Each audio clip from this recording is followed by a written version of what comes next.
It has been 5 years since Greta Thunberg first skipped her grade 9 classes to demand the Swedish government act in the face of climate change. Now, that day started a movement called Fridays for Future.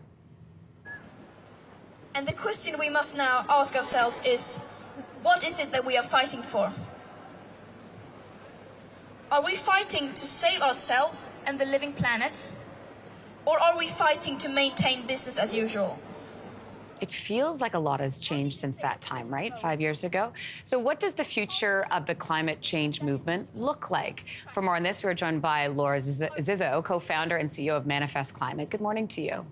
Good morning, Lindsay. Feels like a lot has gone on, right? In the last 5 years, Greta Thunberg started her climate strikes for change at that time. What impact did that have on how people view the climate crisis? Yeah, I think that, Greta is not the first youth activist, but she's one that had a simple message that really resonated.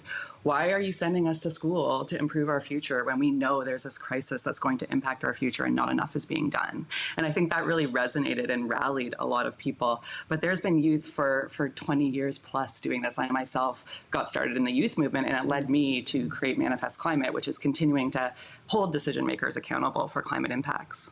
Greta was exceptionally effective in reaching young people. Why do you think that was? I think it makes a lot of sense to people. I think that the young people are scared.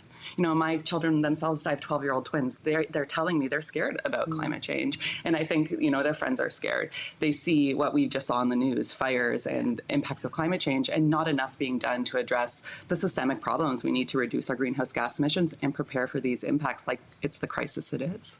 What does the future of the climate movement look like?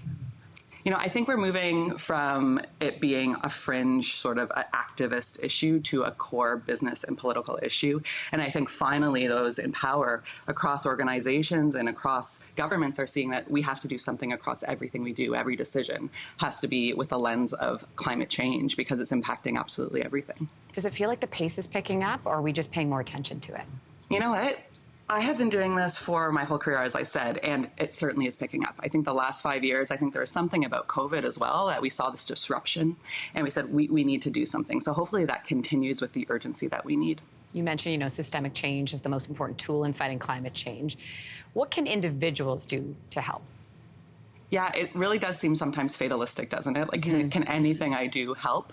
But the most important thing to do is vote with your wallet and vote, because it's that systemic change. So I think it's important that people don't get too upset and say every decision I need to have a lens of climate, but really those bigger decisions, the cars we buy, the big purchases we buy, what we talk to our politicians about, and putting climate change at the forefront of that, not forgetting about it as something that is coming up later, because it really has to be a decision that we are thinking about now.